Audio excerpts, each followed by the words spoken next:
It's the morning of November 1st, 2023, All Saints Day for some of us. And we're at the Clinton County Historical Association Museum. And what's the address here, young fella? 89? I think it's at 98 out there. 98 Ohio Avenue. You just So you used to come in here and Yeah, never you just paid walk attention to it, yeah? It's like having your cell phone. What's my phone number? I can't Yeah. remember. When I first started doing Clinton County Historical Association by way back almost 40 years ago with Bob Venn, we were over the City Hall, but Oh, yeah. this yeah. entity has moved 3 times, as I recall, yeah, since then. yeah. And right now, it's been at this address for a decade or more. Oh, yeah. Yeah. Yeah. And who am I talking to? And I'm Dick Soper, formerly used to be work at the Transportation Museum, but now I'm over here at Clinton County Historical, and you're in the Business and Industry Gallery, and this particular exhibit is on transportation. All right. So And up I'm going to interrupt you once in a while. Yeah. I'm very interrupty. okay. I'm called very interrupty. That's okay. The Transportation Museum, unfortunately, no longer is here, and That's it correct. was a great asset, though. It certainly And was. you guys did a great job while it was open. Well, thank you. I appreciate that. Some of the items are here now from Right. that one, and one of them is this exhibit right here. From Plattsburgh Traction Company. Plattsburgh Traction Company, yeah. These photographs were of the tracks going down the middle of the street. Of course, they're all electrified. And Plattsburgh, around the turn of the century, was the center of commerce for Clinton County. 12,500 people lived here. And banking, you could add entertainment, lots of movie theaters, and doctor's offices, stores up and down Margaret Street. So that's what you see here, and people had to get around. So in 1895, the Plattsburgh Traction Company was formed. It went all the way almost up to where was the Lozier plant. It goes up on the west up to the Champlain Hospital, which was Okay, the Lozier plant is where GP is, Georgia that's correct, yeah. Pacific is these today, and up to the hospital. Well, it was the Catholic Hospital. It was the Right, Champlain Champlain Hospital, Valley, yeah. yeah. Then it came down Broad Street, and then it went the furthest distance. It went out to the Champlain Hotel, which is the picture of it right there. Right. And we're going to talk about that a little bit later. Which we now know is the location of Clinton Community College. That's correct, yeah. But I got to warn you here, Dick, you start talking about the turn of the century. We've had another turn of the century here, so you got to be specific about Okay, which- that's correct. I never thought of that. But yeah, we're talking about 1900. Yeah. So a few things here in the showcase. One that's really interesting here is this is the original payroll book. The company folded in 1929, but these you look at the names here. You see a lot of names. Harry Miller. There's a lot of names here that were kind of familiar to Plattsburgh families. And if you look over to the right, you see a conductor's hat. That was also part of the Miller family. And this gentleman was one of the conductors. And up here we have a couple of them, Joe Parrott, and William Quinn. And over here is Bridge Street. And this is the 4th of July of 1900. So you can see all the people coming in to enjoy the city. Yeah, now these cars, there was a wire, electric wire hanging over the street. That's and correct. they It had to had be rails. electrified. The tracks went in the middle of the street And because you- originally they were dirt streets. And what killed it basically was the fact that they wanted to expand and buses had come out. It's much easier to drive a bus anywhere you need to Right. and create a new route than it is to. Yeah, try to For the run a track. wire and lay tracks just because you want to go down another street. That's correct, yeah. But I think trolley cars are still in San Francisco. aren't Oh, they sure are. Yeah, they serve a lot of purposes now. They call them multi-mode transit. I retired from Bombardier in 2006, and we were building some of the equivalent of trolley cars. They're very modern looking. They look like a spaceship, but they serve the same function. Yeah, and you see a little horse and buggy next to this trolley car, so it gives Yeah. you the era that. Well, in 1900, there were probably no cars whatsoever. That particular sign there, I don't know if you can see, it says car stop here. They're referring to the trolley car stopping. Okay. That was a trolley car stop. And the next stop after that probably would have been down at the D&H terminal. Of course, also boats dock there too as well. Yeah, back then, horse and buggy and, train and If you're lucky to be near a body of water, boats, that was your transportation. Absolutely. Yep. Aircraft were not going around though at that time. Yeah. The D&H heading from here to, actually from Rouse's Point to Albany that was your Northway. Right. Pretty much. Yeah. Yeah. But anyway, the thing is, you can see how busy Plattsburgh is, and everybody drawn here because of all the businesses. It was a good investment to have a trolley because the distance down to, I believe it's about 3 miles down to the Champlain Hotel. So getting from there, and there was a train station, a D&H train station down there. Right. But anyway, getting around the city's, I think, 3 miles by 3 miles. I may be wrong about that, but it's kind of a little bit too long to walk. So Yeah, so this is the route here, this little map. that's the right map, here. yeah. So you can see that the main trolley barn is still there. The building's still there on US Avenue. Okay. And it's right behind, it's next door to the military thing there. I think it's the National Guard. And the trains would go there right down to the train station. And then it would proceed up here to Margaret Street going north up to about roughly 1 block from the Lozier factory. And then it would go up to what was the fairgrounds, which is Melissa Penfield Park today. And then up to the furthest west at that point it would go is up to the hospital. Yeah, the fairgrounds was on Bailey Avenue, Right. Avenue Yep. Park, and now Melissa And then it came Penfield back Park. down Broad Street all the way past the church, the Catholic Church, and there was several other churches there. And I don't know if the SUNY was not in that area, but it did serve quite a bit of the town. Okay, I'm very proud to say I've got a couple of these tokens for the Plattsburgh Transportation Company given to me by Gordy Little. He ended up with Yes. a small supply of them, and Yeah.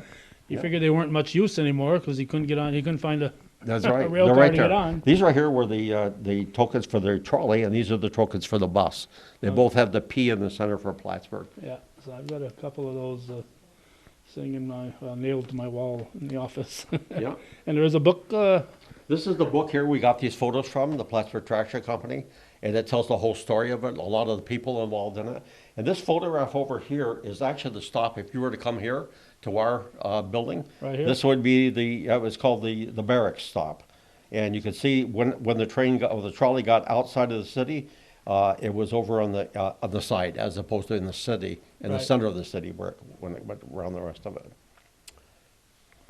Okay, so that was ended in 1929. Huh? That's So- right. And then buses came out, and now we have cart buses running around. Yeah, only 34 years, and and you get as old as you and I are. 34 years doesn't seem like that long a time. Not really, no. All right, what's this place here? Well, What is this this? is the Lozier Motor Company. This big sign here was designed as the Heritage Trail, and this would have been on the old boathouse of the plant. It started in 1900. Harry Lozier came here after selling his bicycle factories, and he decided to build boats here. And I don't know if you can zoom in on that this diagram here. This is a drawing of the complex, the way it looked probably around 1903. And you can see the boathouse is right here on the right, which is still there. Across the street, this would have been Cumberland Avenue, and then across the street is Boynton Avenue. That's the foundry, and then Route 9 goes all the way up through. So this is the facility, the way it looked approximately 1903 to 1905. Okay, and this building here on the right, that's the one with the strange walls. That's correct, yeah. Still standing. It's supposed to be coming down, but it's still there. That's correct. It's still there. I've got actually, if you come to the museum, you will be seeing a new exhibit that'll have photographs of the interior of it. And believe it or not, we actually flew a drone in there. And there's well, the interesting thing is there is a 10,000-pound steam-powered crane in there. And they promised me when the place came down that they would try to save the sign off this crane. Okay, and the Lozier automobile If you want to zoom in on Yeah, here, please these do. are the cars. Started in 1905. Limited production, only 12 cars the first year, about roughly one a month. The car chassis were the only thing they built here. The chassis, the engine, it was a complete running vehicle, but the body work was not done here. It was done by the Quinby Company down in New Jersey. And these are photographs here of some of the different body styles. Typical cars, when they first came out in 1905, cars were, the most expensive car would be a Mercedes, at probably $2,000. The Logers started at $4,000, and they went up to $8,000 or $9,000. These were luxury cars. They were the most expensive that you could And buy. were you there when the Lozier came back? No, did not, but we did have a couple of cars at the Lozier Museum, or at our museum over there, and I was able to drive one of them at least Yeah, anyway. I know Tony Yep. Vaccaro was so proud and happy when they finally That's got right. a Lozier to Oh yeah, come back to Plattsburgh, and that's right. Yeah. yeah, so great, you know. that was So I don't great. know if you can get a picture in here. The company was very civic-minded, and we have over on the right over there is the band sitting on the front porch, and on the left is the baseball team. So they were very much involved in local parades, and the baseball team was active all the time. And on the upper right is a picture of 6 young ladies with a gentleman driving the car and a 7-passenger Lozier touring car. And over here to the left of that is one of the big Lozier Marine engines. That's a 4-cylinder. And that was built approximately 1903. And here's a sale here, a Lozier for $32.50. So this is what happened in around 1913. There was 2 major things that happened. First of all, they switched over. This is a less expensive car. They switched over to left-hand drive. All the cars previous to that were right drive. Virtually all cars were right drive. They switched to left drive, and they lowered the cost. The engine with all the ball bearings in them went away. They designed a new engine, very large displacement, so it was still powerful, and they lowered the price down to $32.50. The reason being Cadillac, Packard, and all the major manufacturers were starting at that price point. And in order to be competitive, that's what they did. Yeah, now over in England and Australia and all those areas, they still have the right they side drive, well, they drive. drive on the left. We've always driven on the right, but it's just the way they built cars. They were right drives, so we did the same thing. And you'll see even in cars in France up into the 20s and 30s, the fancy cars were right-hand drive. It's just the way they did it. But in England, you're right. In England, they drove on the left side. They still do. Yeah, they still do. Yeah, and their cars are that way. Right, the steering wheel's on the right side. So it's a little confusing for us. And I imagine if you got behind one of those and you drove there in England or Australia or something, it'd be a little getting used to. Well, let's put it this way. I was in the military over in Germany in the 1960s, and I took a trip from Germany. I went up to Sweden, and when you go on the boat, you go on a boat, and they warn you getting off that now you're going to be driving on the opposite side of the road, the left side, and there's all these warnings of flashing lights. And the worst part of it is you come up to a traffic circle. That's what it was back in those days. And then you had to really watch it. And I had a left-hand drive Volkswagen Beetle that I was driving. So it was an interesting thing. Every time you come up to an intersection, you had to stop and think about it. And you didn't want to do any passing because it's a little hard to do back in those days. Yeah, especially if you're on the route. And by the way, side. Sweden did switch over to left-hand drive. Have they? Okay. Yeah, and the right side of the road too. Okay, Yeah. I'm glad Sweden Yeah. saw the Saw the light. Yeah. So the Lozier car company lasted until what, 14? 1915 technically. Tony's car was built in 1915. At the end of January 1915 was the end of production. At that point in time, the company completely closed. How come? It was mostly competition from other car companies. Not only that, but I don't want to get into a lot of the politics of it, but essentially what happened, Mr. Jewett took over. He had the Page Automobile Company. And when he took over, he was trying to compete with Packard. And they fired Mr. Lozier in 1913. They fired John Perrin, the chief engineer. And so the company in 1913 had a change of the upper management, and the decisions they made led to the end of the company. Of course, they had a plant in Detroit as well as the Plattsburgh plant. Plattsburgh plant was still going right up until, as far as I know, right up until 1914. We've actually located some articles that in 1913 they were actually expanding the plant. 700 people working there. Wow. Yep. Wow. So, big closures of plants is nothing new then, right? No, that's for sure. Okay, anything else here on Okay, Lozier? well, we're going to mention here, this is kind of involved in several things. This exhibit here is on the Hotel Champlain, 1888 to 1951. Of course, they had a major fire on May 28th of 1910. But one of the things I did, just to give you an idea of where it was located, I did this diorama down here. This actually was part of our HO gauge model railroad layout. You did this. I modified it, let's put it that way. The original guys built this. I had to tear it apart to fit the whole thing, a 6-foot by 4-foot section into a little cabinet like this. So I took it all apart and redid what you see here. But that gives you an idea of the end of the trolley run. And you can see the buildings located up on a promontory, I guess, a hill, I guess we'd call it. Yeah. And you can see the roofs were, they were ceramic tile, and they were red. And you can see the flags flying on the top. So this would be the view from the west. So the hotel, we have the first section here below the blue line shows the construction of the hotel.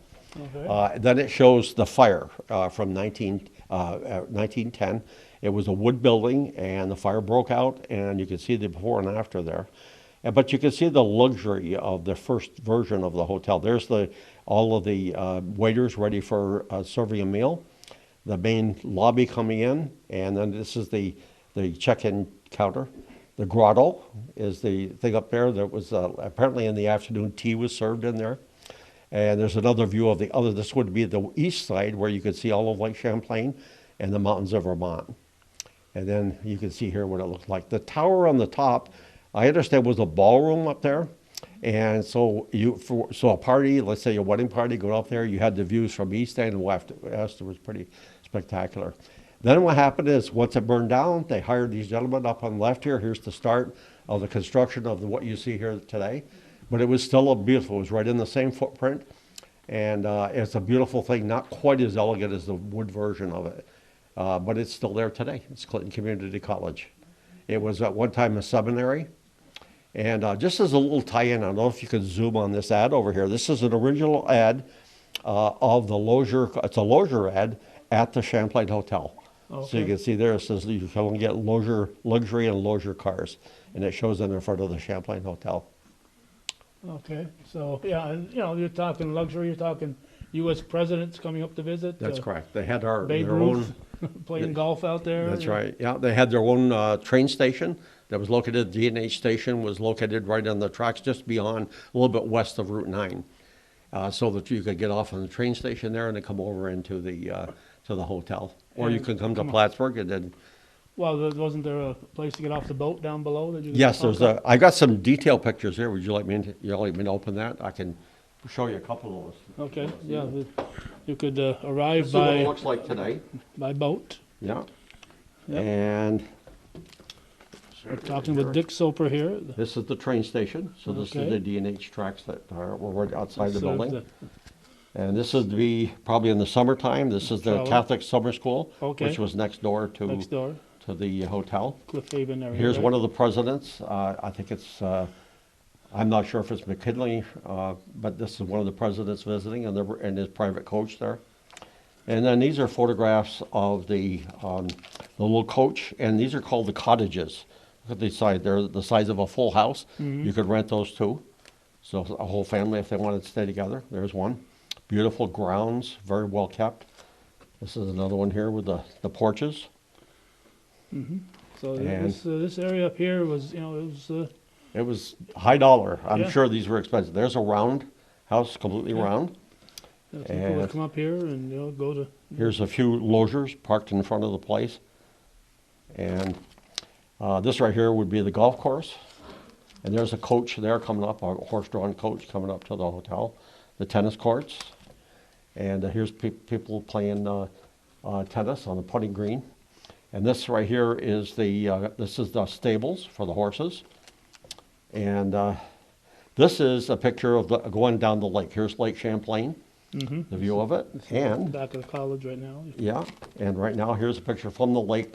Can you see it all right? Yeah. From the lake looking there's the beach, and there's the hotel in the background. Yeah. And here's some people here enjoying the beach. And this was a boathouse where boats could come up and you could change your clothes and whatever, and this is the beach. And this is, the interesting thing here is this is all a meeting of all the Delaware and Hudson station agents, because the Delaware and Hudson bought the hotel. They actually owned the hotel. They also owned the Plattsburgh Traction Company too as well. Okay, and we should point out that Delaware and Hudson was the railroad, commonly referred to as D&H. Yep.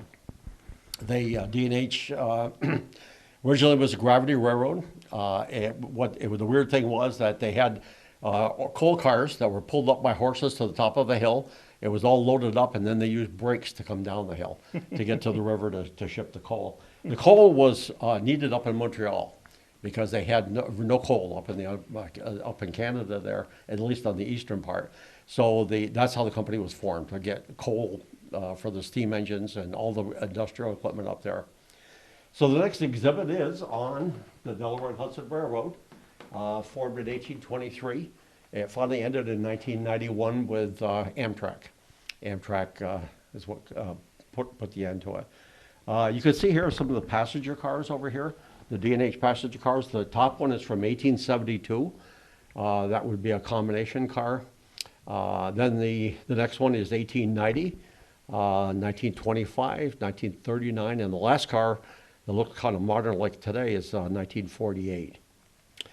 So we have a few things in the showcase here. One of the interesting things we have, this right here is a gravy boat, a one single serving sterling silver gravy boat. Let me interrupt you here because something pops in my head. I want to address it before it disappears. You know? Sure. Yeah. You know how that is. Something pops in your head and then it's gone. I agree 100%. Yeah. When can people come visit this place? We are open all winter and all summer. We are open from Wednesday through Saturday, 10 a.m. to 3 p.m. daily. Wednesday through Saturday. Yeah. Okay. Or by appointment. Or by appointment. Yeah. Or if there's a car in the yard. If there's a car in the yard, knock on the door and maybe they'll Knock let on you the in. door, ring the bell. Yep. Okay. All right, so go ahead. So these are just some things from the passenger car. This would be a creamer for your coffee. Again, I was mentioning the sterling silver gravy boat, and we turned it upside down, and you could see the inscription of the Delaware and Hudson Company, and a coffee cup from one of the more modern diners. Down here, we got a couple examples of trains. The lower one is a steam train, and these train cars were called the heavyweights. And then above that was towards the end of it, probably in the late 80s, this would be a modern diesel engine, and these are some of the cars. Of course, there's a caboose, which is no longer used either. Which scale is this? These are O scale. These are Lionel type. In fact, that's a Lionel engine there. Oh, okay. And the other thing too, there's one map over here, kind of gives you an idea of what railroads look like. This is before the Delaware and Hudson, but this is an 1861 hand-colored original railroad map, and it shows the Northeast. You can see the heavy industry up in New England. You can see New York City up through there. The New York Central came up to Albany, across all the way to Buffalo, and then it went down to all across Lake Erie to Detroit, and then over to Chicago. So the Northeast was D&H going north and south, and then New York Central going from Albany down to New York City. I have to protest here. Why is the top cut off? That's where I'm from. This is the way, this was done in 1860. You'll have to ask them whoever did that. And then over here, you can see it ends here because there were no more trains from the west until they got to till Utah put together. And you can see all the grain here coming into, the trains would bring all the grain down to the Mississippi River. And that's what helped develop the West as That's much correct. as anything. And of course, in 1850, if we can get away from the D&H for a moment, that's when the O&LC, the Northern Railroad, came in. Went from Ogdensburg all the way to Rouse's Point and into Vermont. Right, and we are doing a new exhibit that'll be coming up eventually on all the trains of Clinton County. That's coming up probably next year. Yeah, that ended up being the Rutland at the end, and that ended up in around 1960 or so that Yeah. they went out of business. Yeah.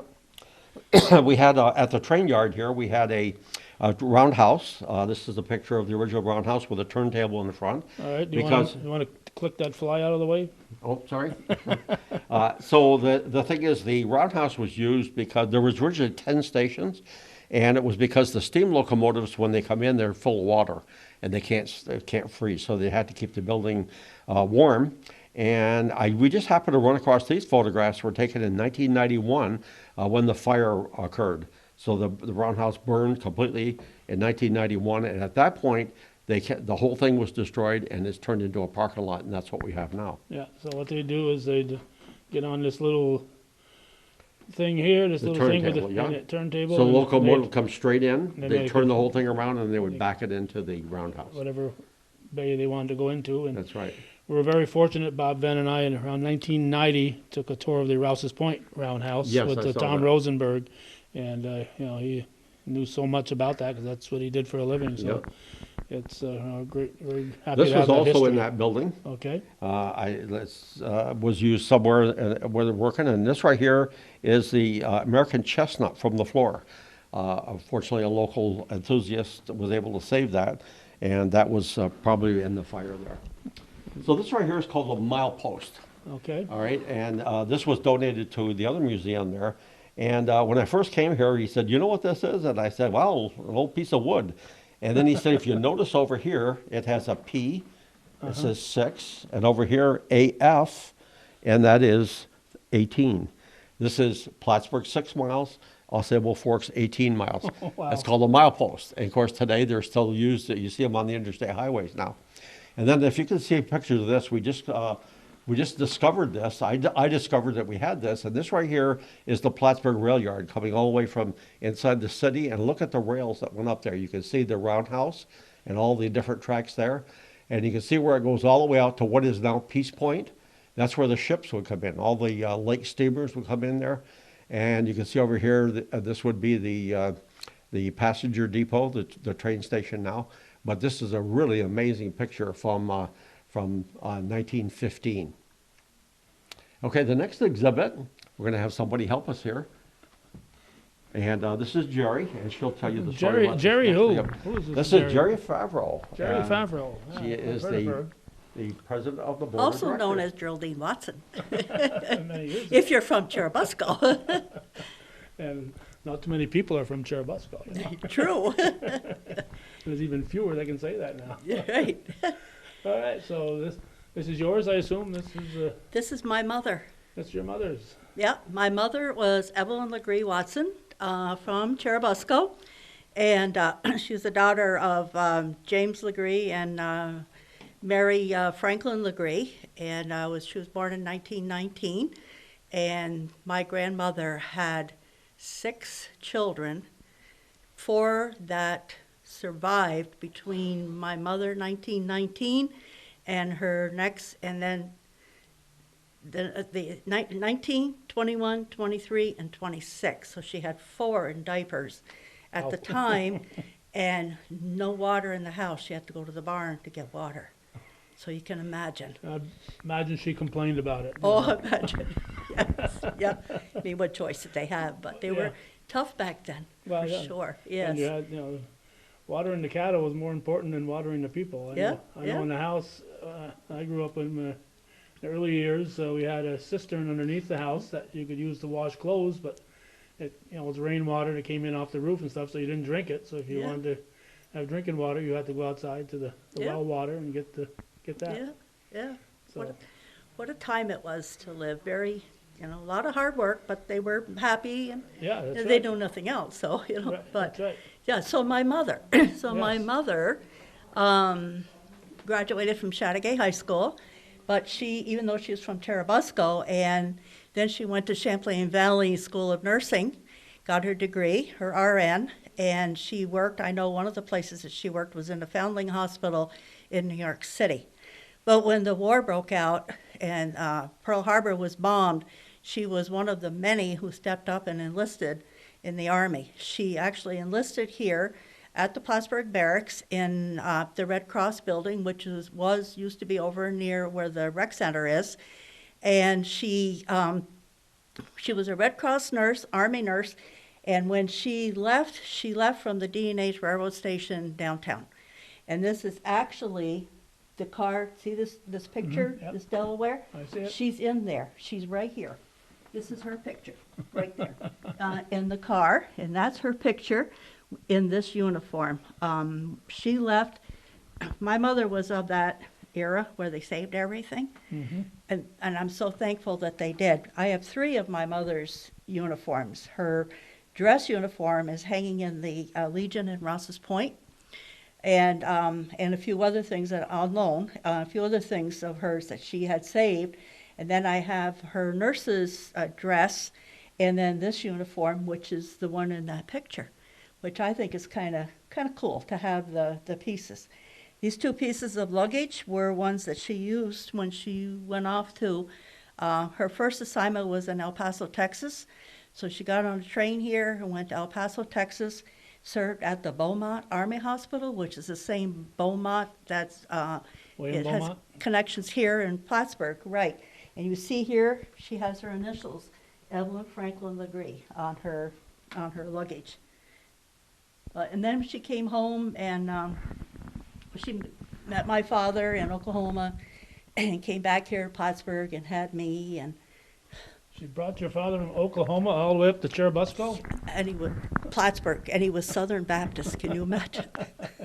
He didn't have a lot He of didn't last cohort. long. He actually left us when I was about 3 years old. Oh, really? I Yeah. didn't know that. Yeah. Got on a train, and my mother had to use the army to track him down. So By the she way, had the scales there came from Yeah. the Delaware and Hudson station. They were donated, they came from, I brought them out of the station and they were on display at the other museum. So Okay. they're the correct scales, maybe that weighed her luggage. All right, so Jerry, you want to step on those scales? What- no, thank you, Calvin. We used to be friends. Just want to see if they still work, that's all. If her mother stepped on the scales, she probably wouldn't even register. Look at the size I of know. her. She Yeah. was a very, very tiny lady. Yep. So, okay. Yeah. So Okay. That's my mother. Yeah. Very, Yeah. very proud of her. Well, I have The every reason to legacy be, that yeah. she left here in the North Country for sure. Yeah. So, Okay, our Thank next you, Jerry. exhibit over here is boats. If you look at this chart here, these are all the steamboats, starting with 1810 was the first of our, they're all paddle wheelers. I don't believe there's any of them other than a paddle wheeler. So there's all of them going all the way up to, the last one running here was apparently the Ticonderoga was the very last one. That There's, ended when, 1930 I think, what's the date on there? something, in the 30s. Oh, Yeah. what goes up to 53? 1940 was the Vermont 3. 53 So it that would have says. been 19, yeah. 53 it says, yeah. Right. So these boats here were all running on Lake Champlain. The boat here, the Champlain 2, the Oaks Ames, has a connection with Delaware and Hudson because before the D&H was formed, this was a ferry. This was a train ferry. I'd never heard of this before, but the story, obviously, because of Willsboro Mountain and that area down through there, there's mountains. You couldn't get a tracks through there. And so what they did is this right here originally was just a flat boat, and the rail cars were put on there, and several hundred cars a week. It would go, some of them went to Burlington, and some of them went all the way down to Whitehall. They would drop them off down there. So it was the bridge between, to get up here to Plattsburgh, and eventually they drilled the hole through Willsboro Mountain and built a trestle, and then it became the D&H all the way up here. And we've got a couple other pictures here, some lake barges that were very popular in the lake. And of course, a lot of people remember the Juniper. The Juniper was originally a tugboat, and it became a tour boat. And I Okay. think you did some stories on that, didn't With you? Frank Papps, Frank yes, we did Papps, many, yeah. many stories with Frank. Yeah. What a great guy, and Yeah.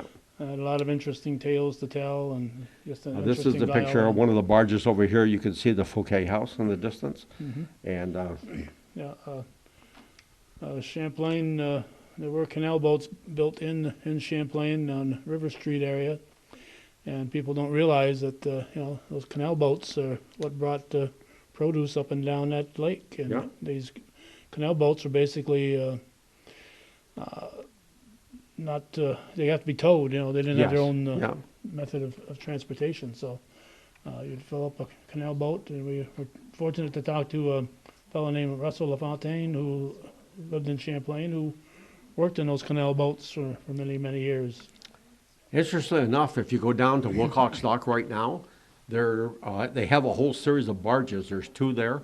One of the bigger ones called the Poseidon, and they're getting ready to put that power line going from Canada all the way to New York City. Right. And they are self-powered. They have a tugboat that pulls them around, very similar to what you have here. Yeah, they're not self-propelled. They're going to No. be Yeah. towed from one spot to the next. Yeah. So The yeah, Poseidon, by the way, does look like it's got some self-propelled. They've got these pods that are movable, so apparently that's going to have its own power. But the other one, all the equipment is on. That one has got a tugboat, or a little tugboat. or they'll have to get a bunch of guys with oars underneath. No, they got so much equipment. They got a crane on there that's huge. That's getting ready to do the work. Yeah, and you wonder why some of these boats had such a short span of time that for for activity, you know. Yeah.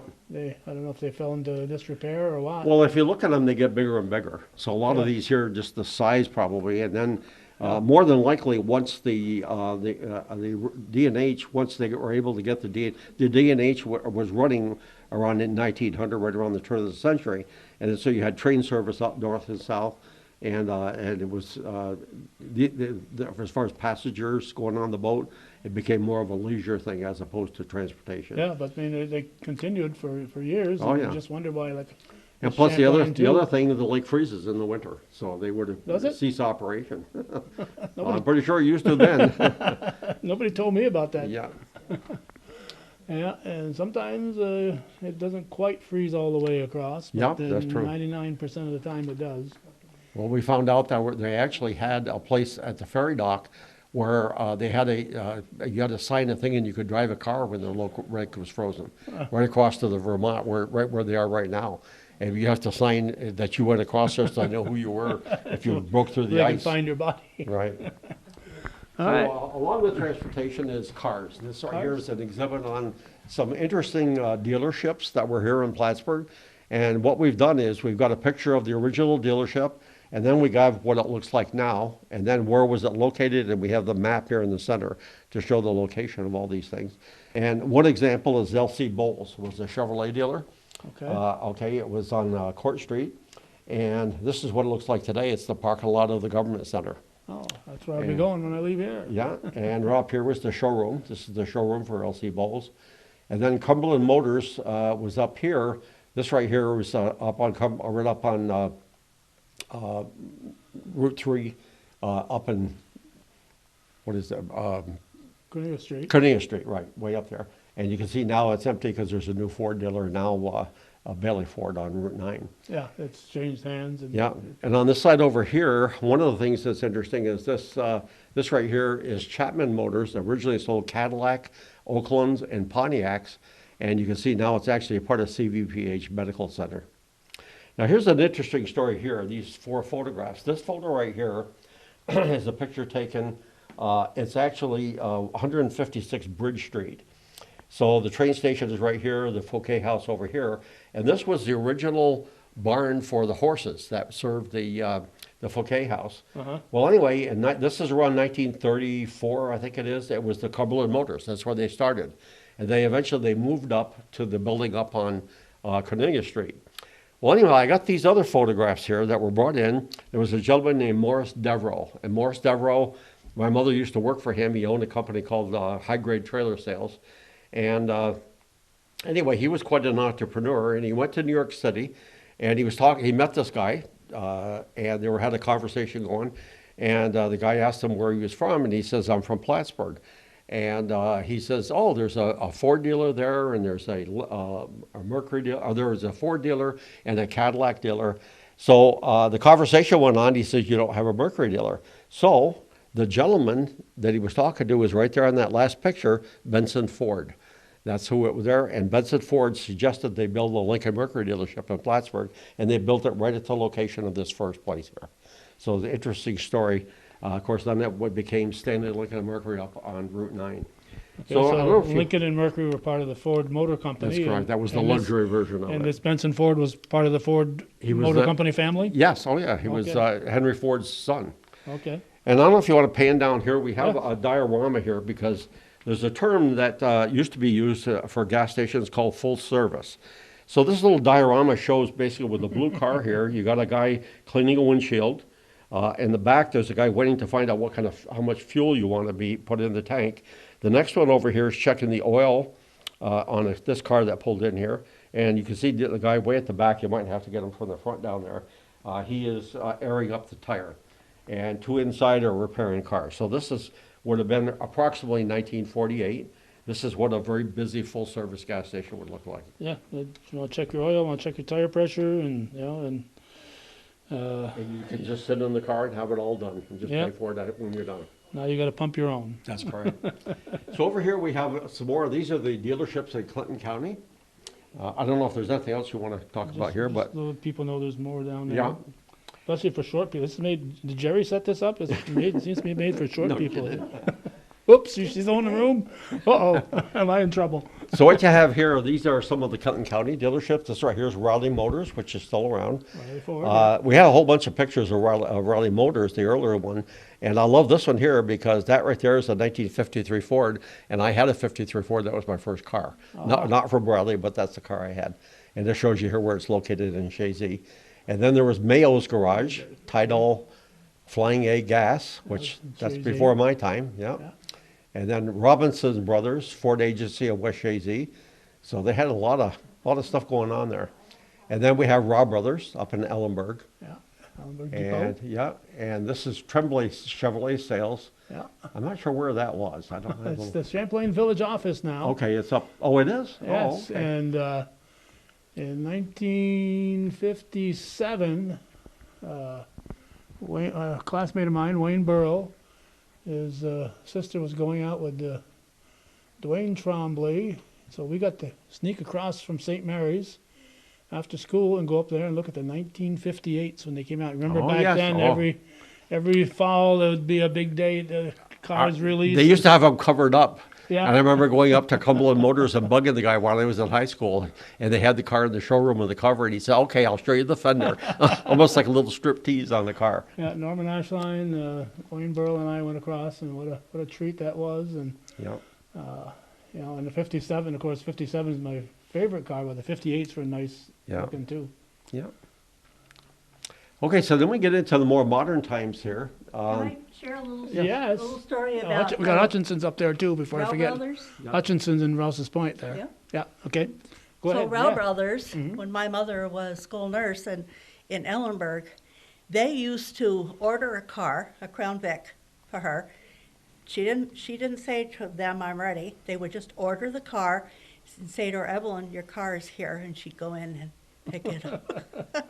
I mean, that's how the kind of service that they used to provide. I'm sure they did it for other people too, but I always thought it was interesting that they just ordered it for her, and she didn't pick color or anything. They just knew what she liked. Yeah, Crown Victorious. Yeah, so Every year? no, not every year. Okay. Every few years. Yeah. So yeah, Whether she wanted it or not, she had to go buy that car, right. because they Yep. ordered it for her. Yep. Exactly. Yep. Yeah, and the Rao Brothers for a while, Parker Chevrolet had bought them out, but Parker's was only there for a few years, and then they closed up the Ford dealership up there, and then you had up also in Ellenburg Depot was Phil Chevrolet, and that's out of business now. So, there's fewer and fewer of these dealerships around. Yeah. Okay. Okay, so we're now getting up to modern times. First of all, Legos. The Children's Museum had an exhibit they had for kids to get inspired to copy. So what they did this, the supervisors helped. This is, of course, the McDonough Monument in Plattsburgh, all done in Legos. And if you look in here is, you probably have to get back to see it all right, but this is the original design for the Plattsburgh Municipal Airport on the base. This is, of course, it's been modified quite a bit over the years. They've added all kinds of, they have the gates in the back, these boarding gates and all that stuff. The little one over here to the left is the office at the Champlain Valley Transportation Museum. And the only airplane I was able to put in here was that's a Learjet, the first of the Learjets private plane. And down here, Is that Lego also? that's also Lego. No, that's not Lego. okay, No, okay. no, I that's- didn't we think just so. needed a plane, so I happen to have it. Okay. And over here, we have the Cornerstone Bookstore, and right next to it, we have the Coffee Cat. A couple of local businesses on Margaret Street, and then way over on the right, they did this little a little thing on Phil's dry cleaning. It's interesting where they got them. Maybe the kids put their input in there. So the purpose of these were to inspire kids to build something, look at this, and then build something of your own to make it look like that. And the last part of this exhibit, I retired in 2006 from Bombardier Transportation, and these are 4 of the contracts that I worked on. The first one is the Metro North commuter trains. They run from Poughkeepsie all the way down into the city, and that's what they call a cab car. So you'd have a locomotive at the one end, and then at the other end, this is the cab car that runs the locomotive when they're going the opposite direction. And the next 2 are, this one right here is Metro North, which serves, it serves basically east of where this train runs, where the It would serve right up until, from Connecticut right up to the Hudson River. And then the yellow one, yellow and black one, that's the Long Island Railroad. That we built, I think, 1,400 of those. And then at the last one over here, that is the subway cars we built. I was on that contract. Those are the Lexington Avenue subway lines. And this would be, I think we built 1,500 cars for there too, because they run completely underground. All right. Okay. So that's going to Jane? wrap up your segment here then, Yeah, Dick? that's it. And we're going to be talking about Redford glass next. All right, well, that'll be another segment. We're going to wrap up here. We Okay. appreciate Dick Soper taking Okay. his time to Well, be I'm gonna here. go- And again, the times, Okay. Wednesday through Saturday, 10 till 3. 10 to 3. All right? Yep. And it's up Please here. come visit us. Yep, it's up here, what's it, 98 Ohio?